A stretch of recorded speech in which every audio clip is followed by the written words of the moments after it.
आमदार शशिकांत शिंदे आपल्यासोबत आहे, त्यांच्याशी आपण बातचीत करणार आहोत. खरं तर एकीकडे आपण पाहतोय की अजित पवार यांचं अपघाती निधन झालं आणि त्यानंतर अनेक प्रश्न उपस्थित होत होते. यामध्ये महत्वाचं होतं ते म्हणजे रोहित पवार सातत्याने पत्रकार परिषदा घेत होत्या आणि सोबतच मोठा खुलासा जय पवार करणार का अशी सुद्धा शक्यता होती, कारण त्या पत्रकार परिषद घेणार होते. मात्र त्यांची पत्रकार परिषद रद्द झाली. सर, काय सांगाल एकंदरीत रोहित पवारांनंतर त्यांचे पुत्र साधारणतः जय पवार ते सुद्धा पत्रकार परिषद घेणार होते आणि ती पत्रकार परिषद रद्द झाली. मला त्याची कल्पना नाही. मला काल वाचण्यात आलं होतं की जय पवार सुद्धा त्याप्रमाणे प्रेस घेणार होता. कुठल्या बाबतीत घेणार होते, काय घेणार होते, मला त्याची कल्पना नाही. रद्द का झालं याची पण मला कल्पना नाही. पण आम्ही त्याच्यामध्ये पाठपुरावा कायम ठेवलेला आहे. आम्हाला जोपर्यंत समाधान होत नाही तोपर्यंत या गोष्टीच्या बाबतीमध्ये सातत्याने आम्ही पाठपुरावा करत राहणार आहोत. राज्य सरकारच्या वतीने, गृह खात्याच्या वतीने त्याचा खुलासा सविस्तरपणे आला की त्याच्यावर आमचं समाधान झालं तर ठीक, नाही झालं तर त्याच्यावर आम्ही कायम त्या ठिकाणी पाठपुरावा करत राहूच. रोहित पवार सातत्यानं पत्रकार परिषदा घेत आहेत, ट्विट सुद्धा करत आहेत. मात्र आता या सगळ्यामध्ये ज्यांच्यावरती शंका बळावत आहेत त्यांची काही चौकशी, तपासणी, नार्कोटेस्ट व्हायला हवी असं तुमचं म्हणणं आहे? नाही, आता काय नक्की प्रगती झाली चौकशीची ते आम्हाला माहित नाही. कोणतरी म्हणाले 6-7 तास VSR कंपनीच्या मालकाला बोलवलं तर त्यांच्याशी चर्चा CIDने चौकशी सुरू केलेली आहे. त्यातून त्यांनी काय निष्पन्न झालंय, प्राथमिक स्वरूपात त्यांना काय माहिती मिळाली याची मला कल्पना नाही. पण CID काय करते या बाबतीमध्ये आम्ही बारकाईने लक्ष ठेवून आहोत. CBI चौकशीमध्ये काय निष्पन्न करावं किंवा CBI चौकशी स्वीकारली काय याच्याबद्दल अजून खुलासा आलेला नाही.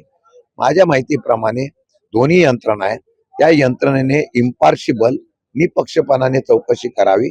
त्यातला एक महाराष्ट्राचा नेता गेलेला आहे, त्यामुळे ती निपक्षपाताने करावी अशी आमची अपेक्षा. तुम्ही लक्षात घ्या, काही हो, परंतु ज्यावेळेला आम्ही आरोप करत होतो, रोहित पवार असतील, आम्ही सगळे आरोप करत होतो. रोहित पवारांनी ज्यावेळेला आरोप केले, काही मुद्दे गेले, त्याचा सातत्याने पाठपुरावा केला, त्याच्यावर टीका झाली.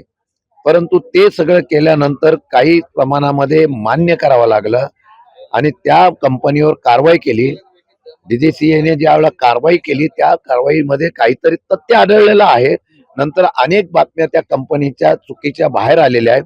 याच्या संदर्भामध्ये सुद्धा म्हणजे मुख्यमंत्री एकनाथ शिंदेचं त्या काळातलं जे मुख्यमंत्री होते त्यावेळेला ते जाणार होते, त्यावेळेला त्यांच्यावर ते ड्रोन हल्ला होणार होता, याचे पण खुलासा झाला. हे स्पष्ट शब्दात ज्यावेळेला बाहेर येतं, म्हणजे परवानगी न घेता दुसऱ्याच्या राष्ट्रात प्रवेश करणं हा किती धोकादायक निर्णय होता.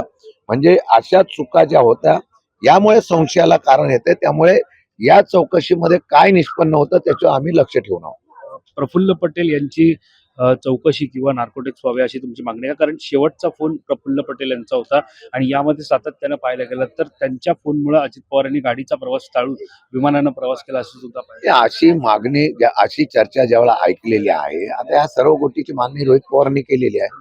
या संदर्भामध्ये काय डेव्हलपमेंट होते बघून मग आम्ही पुढच्या मागण्या करू. आम्ही सदनामध्ये सुद्धा चर्चा करण्याच्या वरती मला निर्णय घेतलाय.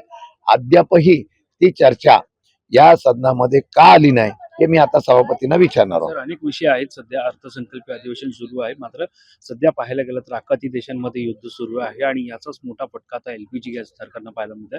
60 रुपयांच्या किमतीनं थेट भाव वाढले. मला केंद्र सरकारच्या वतीने, राज्य सरकारच्या वतीने ज्यावेळेला सांगण्यात येतं, मुख्यमंत्री म्हणाले, केंद्रातले मंत्री म्हणताय की काही नाही, सगळं स्थिर राहील, कुठेही तुटवडा पडणार नाही वगैरे. मला खरं म्हटलं तर आश्चर्य वाटतं की ज्यावेळेला एखाद्या वेळेला भारत ज्या ज्या उत्पन्नावर अवलंबून असतो त्या दिवशी आम्ही बघितलं की आता व्यावसायिक गॅस बंद करण्यात आलेले आहे. गॅसच्या किमती 60 रुपयाने वाढलेल्या आहे. तेलाची किंमत आता त्या शॉर्टेज येत आहे. हे येत असताना सुद्धा खोटं बोल पण रेटू बोल अशा प्रकारची परिस्थिती करणं चुकीचे आहे. मग ह्या सगळ्या परिस्थिती निर्माण होणार असेल हे माहीत असल्यामुळे एक महासत्ता असलेल्या राष्ट्राच्या प्रमुखांनी हे युद्ध थांबवण्यासाठी अद्यापही पुढाकार का केला नाही हा प्रश्नचिन्ह भारताच्या दृष्टिकोनाने विचाराचा आहे. कारण एका युद्धामुळे आर्थिक आणि भारताच्या असलेल्या रोजच्या दिनक्रमाला काय परिणाम होतो याची माहिती आणि गांभीर्यता असल्यामुळे त्यांनी पुढाकार घेणं गरजेचं होतं. त्यामुळे मला वाटतं की ह्या सर्व गोष्टीला आपण जे प्रमुख आहेत त्यांना जबाबदारी घेऊन त्यांनी त्या ठिकाणी निर्णय घेणं गरजेचं आहे. शेवटचा प्रश्न, या सगळ्याचा किती मोठा परिणाम हा संपूर्ण महाराष्ट्र आणि देशावरती होतो? हे युद्ध असंच चालू राहिलं तर महागाई प्रचंड वाढेल आणि त्याचबरोबर संपूर्ण असलेल्या देशाच्या अर्थकारणाचा गाडा थांबेल. विकास थांबेल, इंडस्ट्री पासून सगळीकडे रस्ते ठप्प होतील, अशा प्रकारचं निश्चितपणाने परिणाम होतील. त्यामुळे माझ्या माहितीप्रमाणे मला कधी कधी वाटतं की आपण कोणाच्या आधिपत्याखाली काम करत नाही असं सांगणार आहे. रशियाकडून 30 दिवसाची साठा मिळवण्याच्या संदर्भातली परवानगी मिळते हे अमेरिका जाहीर करते. म्हणजे आपण परत एकदा स्वातंत्र्यात आहोत का गुलामगिरीत आहोत, अशा प्रकारचे प्रश्नचिन्ह निर्माण व्हायला लागलेले आहे. सर धन्यवाद आमच्याशी बातचीत केल्यासंदर्भात. तर आपण पाहतो एकंदरीत अजित पवार यांच्या विमान अपघातानंतरचा साधारणतः पाहायला गेलं तर रोहित पवारांची पत्रकार परिषद असेल, त्यानंतर जय पवार यांची पत्रकार परिषद होणार होती मात्र ती रद्द झाली.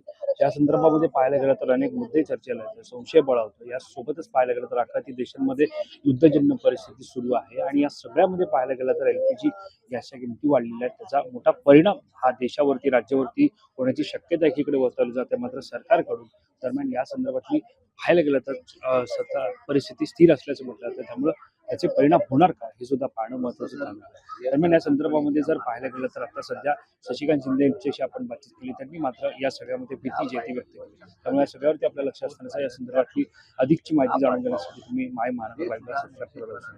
कॅमेरा पर्सन अजय सर, मी वैभव पाटील, मुंबई.